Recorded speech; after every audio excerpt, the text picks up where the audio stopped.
What's going on, guys? It's Jimmy here. Welcome to our daily show where we discuss everything going on here in our country that you need to know about here on a daily basis. We got multiple different things here for you guys in this video, including a lawyer who represented former President Donald Trump in his Senate impeachment trial thinks he may be indicted on criminal charges, and we'll go over the details on that. Also, I want to cover this here. I forgot to mention this at the end of the last video, but let's just start with this now. We're seeing a lot of states find creative ways to put money in your pocket, and this is just kind of the most recent findings here.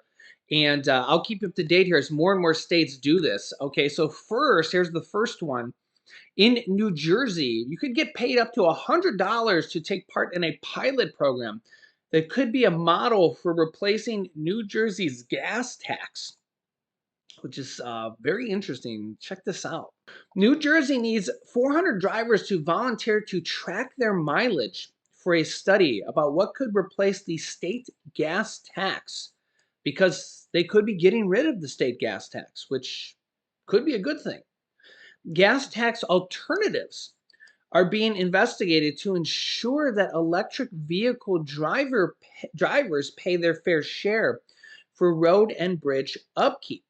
With more and more electric and hybrid vehicles on the road, New Jersey transportation officials, and really other states too, are investigating alternatives to the state gas tax used to fund highway, street, and bridge projects. New Jersey is asking for 400 drivers to be in a voluntary pilot program to record their mileage data, and for the State Department of Transportation officials, they will use to make decisions about how to replace the gas tax with a mileage-based user fee.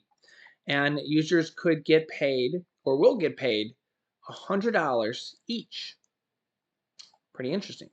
Also, we're seeing back to school cash being announced here. Here's the state of Connecticut directly from the state website here. Governor Ned Lamont announces 15,000 low-income households with children will receive back to school pandemic relief tier just announced. Eligible families will be automatically receive a payment of $257.87 per child coming out tomorrow. Yeah, I don't know how they come up with the number of $257.87, but that's the number they came up with. God, God bless them for coming up with that number. It must have been some mathematical figure here. But that's per child. That's per child. So, yeah. This comes from a Pandemic Emergency Assistance Fund known as the PEAF, with special benefits from a $7 million federal grant for the Connecticut Department of Social Services received from the Administration of Child and Families, a division of the Department of Health and Human Services, through the American Rescue Plan Act, the third stimulus package. And this will go out to households with children who receive benefits through the TFA, Temporary Family Assistance Program, during May 2022, or those who receive SNAP, Supplemental Nutrition Assistance Program, formerly known as food stamps. These benefits will automatically be sent to eligible households here on Sunday. The majority of payments will be delivered to EBT cards or via direct deposit to their bank accounts. Now, if you've been watching my channel, you know that this kind of stuff happens all the time. Really, these are just really kind of one-off programs, but these one-off programs happen literally like every week.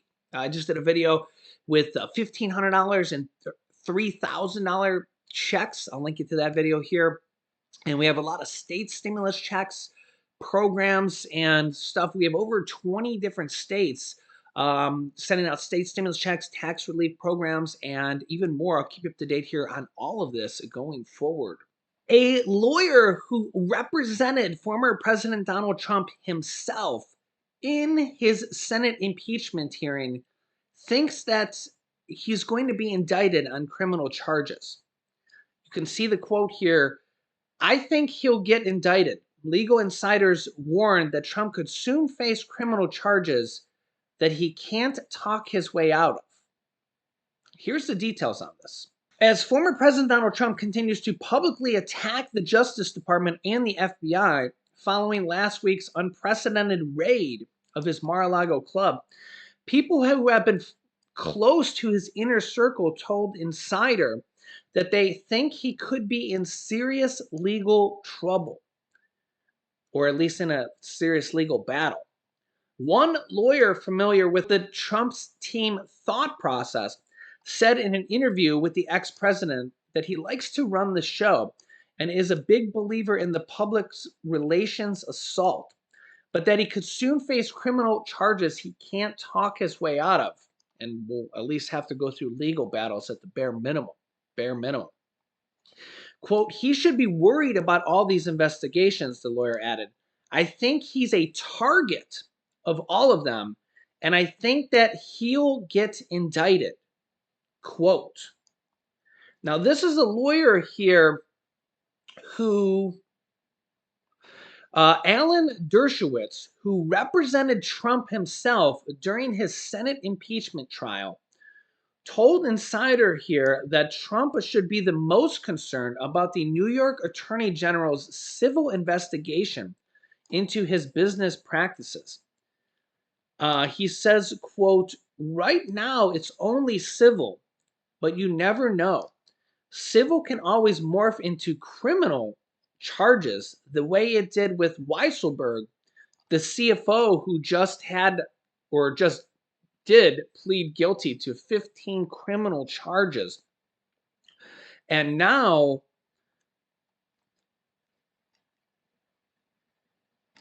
well, let me get this first here. He says he said he believes that even if Trump is charged with a crime from one of the criminal investigations, he said he can still run for president in 2024. There's no way that he can be precluded from running based on current investigations. But there's nothing in the Constitution that blocks somebody from mounting a presidential run if they're in prison after being convicted of a crime. The socialist candidate in the past, Eugene Debs, had been convicted of treason under the Espionage Act when he ran for president in 1920. And Lyndon LaRouche, who was convicted of mail fraud in 1988 and imprisoned, also ran for president in 1992. Just says some previous precedents there. If he's convicted for violating two of the three laws that the Department of Justice has acknowledged it is investigating him over in connection to his removal of classified documents, Trump could theoretically launch a 2024 presidential campaign even if he's incarcerated.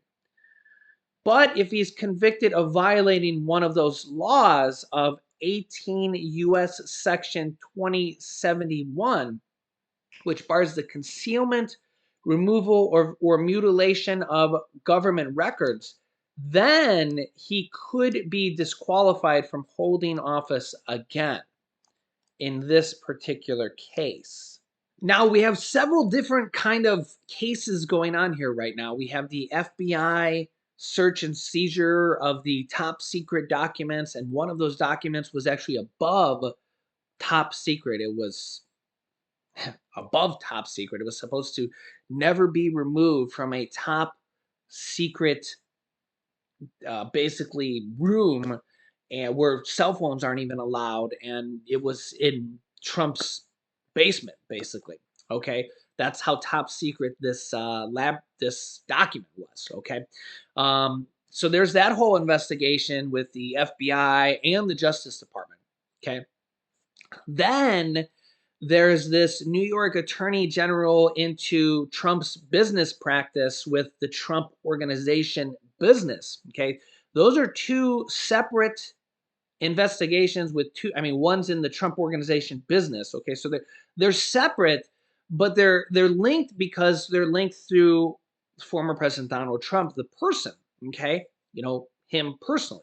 So now the person who was just indicted, Weisselberg, he was the CFO of the Trump organization, the chief financial officer. Okay.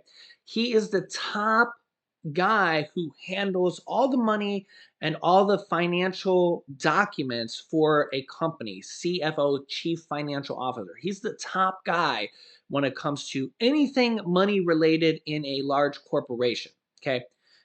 Generally, they know everything about what's going on with the company, money wise, business wise, tax document wise, anything. And he just pled guilty to 15 criminal charges and felony charges in there as well. Now, he, as part of the deal, is going to have to testify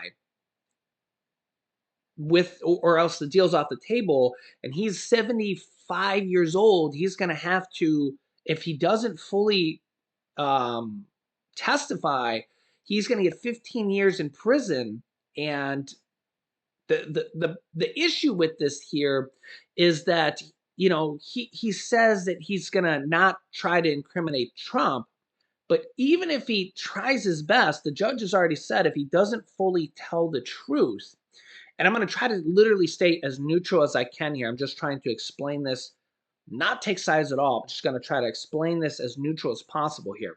What is going to happen, or probably going to happen, or may happen, is that when they go through these questions, they're going to ask this Weisselberg, this CFO, hundreds of questions, maybe even thousands of questions, okay, about every single little detail about the Trump organization and business practices, tax questions, money practices, every single question they can. Okay. This is like their golden opportunity. Okay. And again, I'm not choosing sides here. I'm just trying to explain this to you. Whether you're a Democrat or Republican and independent, this kind of will give you a lot of details about what's going on here. And you can make your own, decisions or thought process, but this is kind of what's going to happen here. So when they question him, they're going to ask him every question in the book. Okay. So as much as he says he's not going to incriminate Donald Trump here, he has to answer these questions truthfully. And if you just kind of think through the process, if you have to answer every question about the business that you were the CFO of, there's just almost certainly going to be some type of details that they're going to be able to use against Donald Trump. And I'm not even I'm trying to be as neutral as possible here. The Department of Justice is going to get some type of information that they could use against Trump here. If you just kind of think about it, I don't even know what the Department of Justice is looking for, because this is like inner stuff that they're keeping inside there, and who knows what they're actually looking for. But they're going to ask this guy like 1,000 questions, okay, and they're just going to be like question 1, question 2, question 500, question 600. They're just going to be like boom, boom, boom, boom, boom, boom, boom. He's not going to have time to think through how to word every single answer in a deceptive way to not incriminate Trump. It's just not going to be possible. He's going to have to answer these questions truthfully, or else you go to prison for 15 years. I mean, just kind of think through this. So if there's anything that incriminates him, it's going to come out. And realistically, there's probably going to just be some even minor details. Even if there's minor stuff like just business practice, who knows, right? We're going to find out. We're going to find out. But chances are the Department of Justice is probably going to find something here, whether it's very minor, middle of the road, or major. We'll find out. We'll find out here. And almost, I could just probably guess here that we'll see Trump saying, right now he's saying that Weisselberg is a is a what did he say here? I don't have it right in front of me, but he's saying, "Oh, he's an honorable guy right now." But after he testifies, he'll probably say that he's scum of the earth and he's not to be trusted. So right now he's kind of saying he's an honorable guy before he testifies, because he probably doesn't want him to rat him out that bad. But after he testifies and all this comes out, because he has to testify truthfully, or else he goes to prison for 15 years, Trump will probably say he's the scum of the earth, he can't be trusted, and he's the worst of the worst. So the guy's really in a tough position here because he's 75 years old. And if he doesn't tell the entire truth about these 1,000 questions they're going to ask him, he's going to go to prison for the rest of his life. So, yeah, let me know your thoughts here. What do you think is going to happen? So Donald Trump it's just, he's involved in a lot. And this is why Donald Trump's own lawyer who represented him in the Senate impeachment trial says he thinks that Donald Trump's going to be indicted on charges, that they're going to bring charges against him sooner or later. How soon that is, we'll see. We'll see. Now, that does not mean that Trump is going to be found guilty of something like this. Again, we'd have to go through the whole legal process. Donald Trump's got a whole team of lawyers that he will defend himself on, and that'll be the most major news ever, right? Just like the impeachment trials were. Okay, he was found, he was impeached in the House, but there was not enough votes in the Senate to impeach him. But when it goes to trial, that's a different story. It's not Republicans versus Democrats. It's an actual trial where, it's not just like, hey, is there enough Republicans or enough Democrats to vote yes or no? So, and what type of trial would be very interesting? Is it going to be a trial of his peers? How, how do you even do a trial like that with the president? That's almost unprecedented, unheard of. Like, how do we even decide? Can you imagine picking a jury for a trial of your peers when it comes to a president? That would be the trial of the century, literally. I mean, we thought O.J. Simpson was the trial of the century. Could you imagine doing a president's trial? Like, oh my God. I mean, it would literally be, nobody would ever talk about anything else. So this is unfolding right now, and I don't even know if it'll get to that point, but we'll see. Let me know your thoughts in the comments. I'll keep you up to date here on everything. It's just that's just literally one thing going on here. Obviously, we're going to talk about everything going on here in our country on a daily basis. So, but this is kind of the behind the scenes stuff of what's going on.